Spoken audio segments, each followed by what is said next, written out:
Oh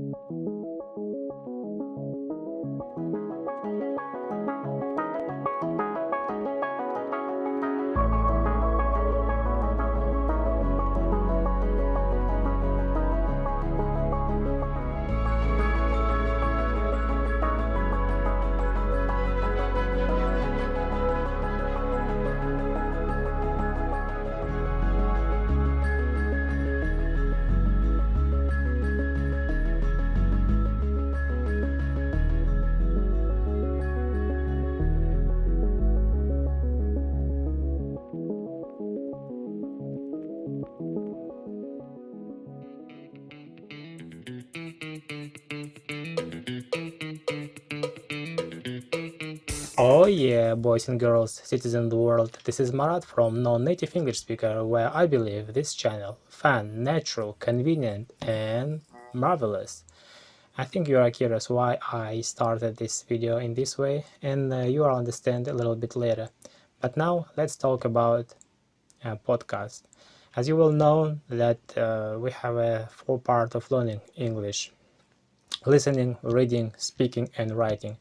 In my personal opinion, that listening is a very good way of learning English, because you can listen at the same time while you going to the work, running, or cleaning your room. Whatever you do, you can listen. Just use your headphones and that's it, and you consume a lot of information about English. In my personal case, usually I listen podcasts or another things in English at least 6 hours a day. During the last 6 months, I have been listening about 5-6 hours every day without any excuses. Okay, let's get started.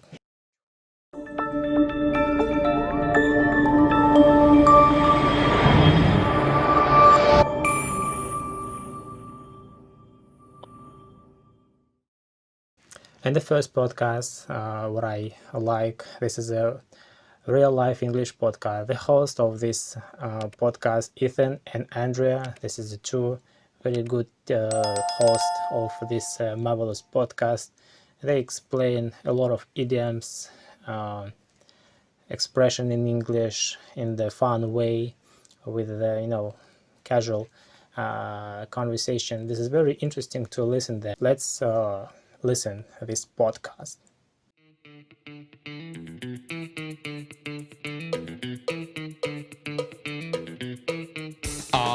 Yeah, boys and girls, citizens of the world, this is Ethan from Real Life English, where we believe that listening to podcasts is a fun, natural, convenient, and razzle-dazzle way to learn English. So download this podcast and listen to it while you're stuck in traffic, channel surfing, or even creating your Watch Next playlist.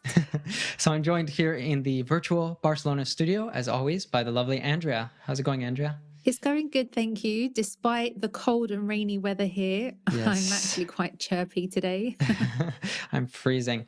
And you mentioned there that it's a razzle-dazzle way to learn English. What does that mean? That's kind of a fun word. Yeah, I love this word because it comes from, well, it probably doesn't come from there, but it's a song in one of my favorite musicals ever, Chicago.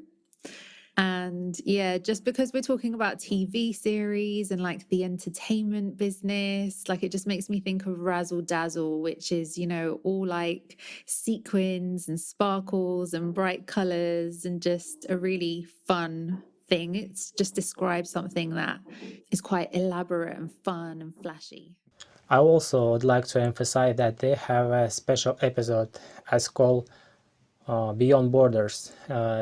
The host Ethan interview a lot of people, like bloggers, like a host of another podcast, or writers who dedicate a lot of time for learning English, and they share with you their personal experience, of their personal opinion about how to learn English efficiently.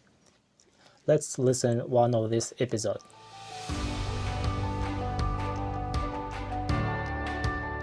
So Emma, welcome to the show. Hey, It's awesome to be here. Thanks for inviting me. And it's so great to get to do another interview with you. I think it's been something like 5 years since we last spoke, right? Yes. That original podcast interview that we did feels like a million years ago. Totally. I could not agree more. I was watching that actually to prepare for this, and I could not believe like I looked like a total hippie back then. So I'm hoping I'm looking a little bit better for this interview. Oh gosh, well, I certainly didn't go back and prepare by watching that interview, but I did have a look at it the other day, and I saw that it's had over 1 million views on my channel anyway. And that is I insane. Thought, oh my gosh, because I think we could both agree that that was probably way back at the start of our journey as online English teachers and entrepreneurs, and it's definitely an interesting point to launch from, for sure. Yeah. The next podcast what I very like, this is Bob the Canadian. This podcast, host of this podcast is Bob the Canadian from Canada, and he's very interesting. He's a teacher in a university. He's explained a lot of words. The people of this podcast in the real time in the life, they ask this teacher about a lot of question of language, and his answer this question very interesting and very understandable. Okay, let's listen at this podcast as well. Hello and welcome to this English lesson where I'm going to help you learn how to describe places in English. I have a number of English words that I'm going to teach you. I try to find the words that aren't let me put it this way. I try to find the words that are very common in English for describing things like places, but that I think maybe you haven't heard before. Because I know as you learn English, you probably learn the most common words to describe places and people and things. And these are kind of like the next level of words for you. Hopefully you'll learn some new ones today, and hopefully you'll enjoy this English lesson where I'm going to help you learn how to describe places. And let's get to the first question. The first question here is from Yaroslav. Hi, Teacher Bob. Hope you have a great Friday. I want to ask how to describe places that you have a good memory related with. Take care. So we have the word memorable, and I'll talk about that a little bit later, but you could say that you had a memorable trip, okay? We went to Italy and it was memorable. When we visited Rome, Rome is very memorable. I've never been to Rome, but that would be a nice place to go someday. Or maybe you've traveled to, let's see here, maybe you've gone to Shanghai and you're like, it was just so memorable to see such an amazing city. So memorable is the best way, Yaroslav, to talk about a place where you have good memories. The third podcast what I like to listen, this is a business English podcast. I think sooner or later every one of us, to go to the work or interact with partners of company, and I think this is a very good to prepare for this kind of situation, and this podcast consider this case more precisely. Let's listen this podcast as well. You're listening to Business English Pod, the business English podcast for professionals on the move.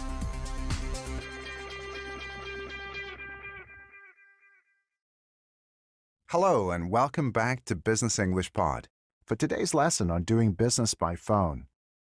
Last time we looked at a routine check-in call with your boss. Today, we'll focus on spontaneous or unexpected phone conversations. You might start a telephone conversation with an idea about how it will go or what you will talk about, and many routine conversations are pretty straightforward. But what happens when the conversation gets into things you haven't anticipated? What if the other person asks you tough questions that you don't have easy answers for? In particular, what if your boss is pressuring you to justify your decisions? There are a few things you might have to do to succeed in this situation. For starters, you might need to just pause and gather your thoughts. Next, you might find yourself explaining your assumptions and clarifying some of the specific aspects of your decision. You might also try explaining what would have happened if you hadn't made the decision you did. And finally, it's a good idea to be able to accept feedback graciously and politely. In today's dialogue, we'll rejoin Sunny, a logistics manager in Asia, working for an American clothing company. Sunny is talking with his supervisor, Cam. If you listen to our last lesson about a routine check-in, you'll notice a big difference with this conversation. This time, Sunny has to think on his feet and deal with some tough questions. As you listen to the dialogue, try to answer the following questions. 1. What assumption does Sunny make about delivery times? 2. What does Sunny say might have happened if he didn't make a tough decision? 3. What will Sunny do differently in the future based on the feedback he gets?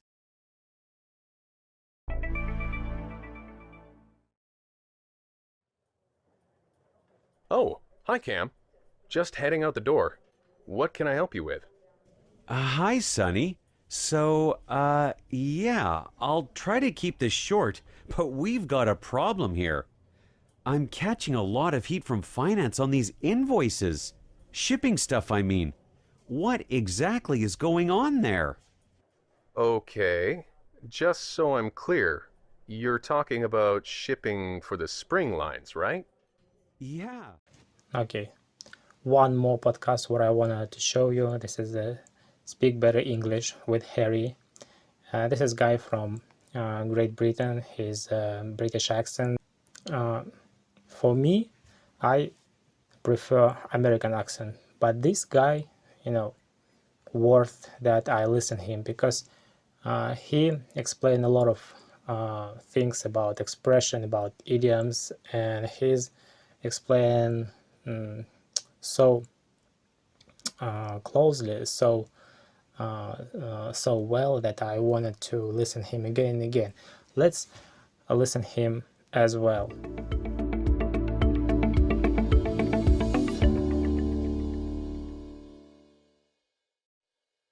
Hi there, Harry here, and welcome back to my podcast where I try to help you to get a better understanding of the English language so that you can have good communication with your bosses, your friends, your colleagues. If you want to travel, you want to get that job with an international company, you want to do that exam, whatever it is you're trying to achieve, well, come along, we'll help you. We've got lots of issues to cover in relation to grammar, phrasal verbs, idioms, everything that you need. As always, at the end of this particular podcast, I'll give you my personal contact details where you can contact me. And if there's a friend or family member that you think will get some value from what we provide, well, why don't you give them the contact details? Okay, what are we going to talk about today? Well, today we're going to look at some idioms, and the particular idioms that we're going to talk about are relating to health and illness. So idioms about health and illness. I'll give them to you once and then I'll go through them and hopefully be able to explain them to you. Okay, here we go. 1. To knock someone for 6. 2. To feel under the weather. 3. A wake-up call. 4. A shadow of your former self.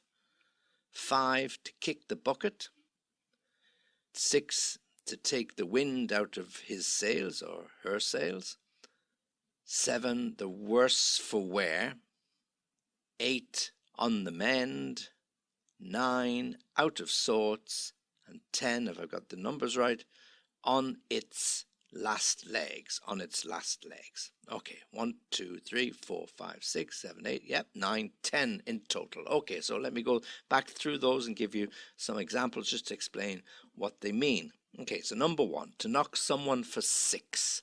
Now, this relates, 6 relates to a game, a very English game called cricket. And the highest score you can get in cricket is 6. Okay, now, I won't give you all the details because the rules are very complicated. It's a game I love. But if you hit the ball without it bouncing on the infield and it carries over the rope that they call the boundary rope, that is a 6. That's the highest score. Now, when we're talking about somebody's health and illness, and if somebody's really sick and they are out from work for a few days, or they're in bed for several days, and they come back to work and their colleagues ask, how are you?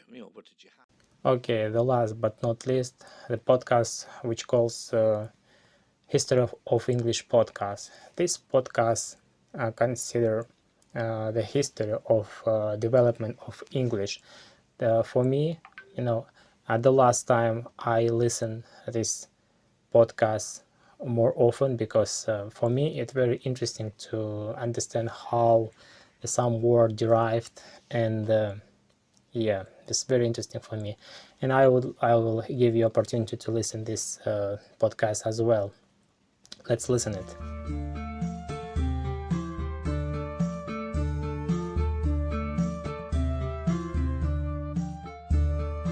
Welcome to the History of English podcast, a podcast about the history of the English language.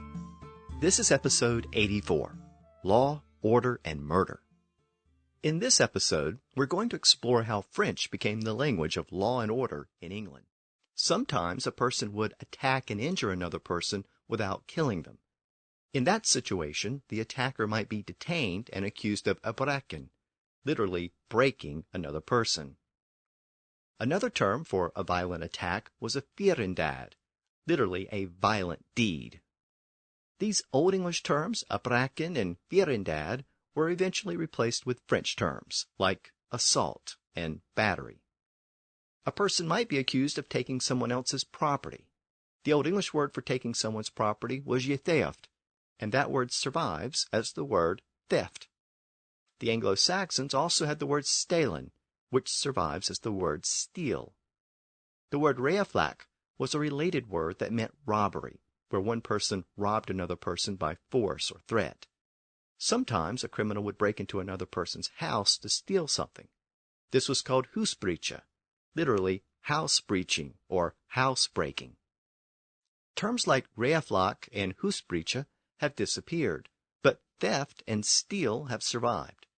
Now, even though theft and steal have survived, we don't tend to use them as technical legal terms. Instead, we tend to use borrowed French terms like larceny, robbery, and burglary. A person might also be accused of burning someone's house or property. This was called bernina. In conclusion, I would like to say that this is only my 5 top podcasts where I like to listen. But if you can just search a lot of other podcasts, because we have tons of podcasts, just just text in the search English or learning or something like that, and you find a lot of another podcasts where you can practice your listening skill. And at the end of this video, I would like to say, if you like this video and you find this video useful, please thumbs up and subscribe to my channel. And if you like another podcast, please write in the comment below and we'll discuss about this channel. Goodbye.